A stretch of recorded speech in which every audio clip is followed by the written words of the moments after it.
And it is time now for our 3 brilliant minutes as we kind of move things around today. But speaking of moving things around, Brad was doing a little gardening this weekend? I was doing some research. And gardening? No, just research. Okay. Research in the garden? Research about gardening.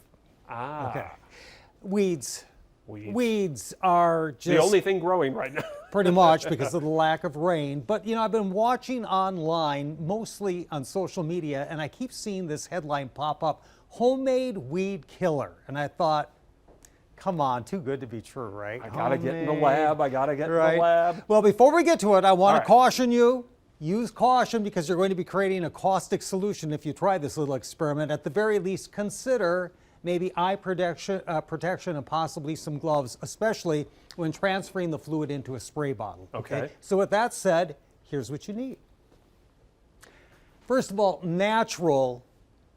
In quotation Okay. marks, okay. Okay. But natural weed killer recipe. 1 gallon of vinegar, just white vinegar, 5% acidity. You can buy higher acidity vinegar if you want. Okay. 1 cup of salt, 1 tablespoon of dish soap. Combine them thoroughly and then pour them I would into assume that. that's liquid dish soap, right? Or, Correct. Okay. Correct. Just checking. And then pour it into the spray bottle. Okay. right. So once you get to that point, you need to spray it on some weeds. And I did this last Friday. You're going to see me spraying some of the weeds in my backyard, of which there are many weeds. But notice when I'm spraying here, I'm being pretty generous. Okay. Because when it's all said and done here, you'll see that these weeds are really coated quite well. Okay.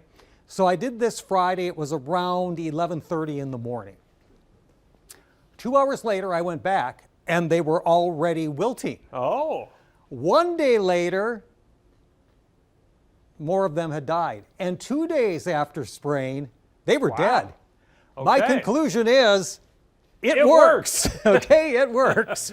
So it might be something you want to try. I want to tell you how it works. Okay, it's a combination of the acidity in the vinegar and the salt, which kind of draws moisture out of the plant. So Okay. essentially those two things work together to dissolve the plant cell's walls. And the dish soap helps to make sure that it sticks to the leaf rather than beating up and running off. Okay, so that's how it works. There are some things to consider though.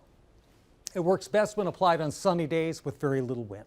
Does not work its way into the root system, so you might have to apply it multiple times as soon as the weeds start growing back. Okay. Frequent application could make your soil acidic and could impact good microbes as well, so you might not want to use it in the same spot too often. And it may not kill all nor large weeds, and it will kill grass, so you have to be kind of specific about where you Not spray. spray the dandelions in your lawn. How much does it cost? If you buy a big 1 gallon of some of the commercial weed killers, you're looking at about $15. You can do this for a little over $4. Vinegar, salt, soap. Like any other recipe, you can cut this in half or in a quarter. Just do so accordingly, and it will work. So just something I wanted to toss out there because it is a little bit more natural, and as I showed you, it works. You had your safety goggles on, correct? Only when I was pouring. Yeah, right there. All right. Just checking. Okay. Thank you, sir. Yep. We'll see you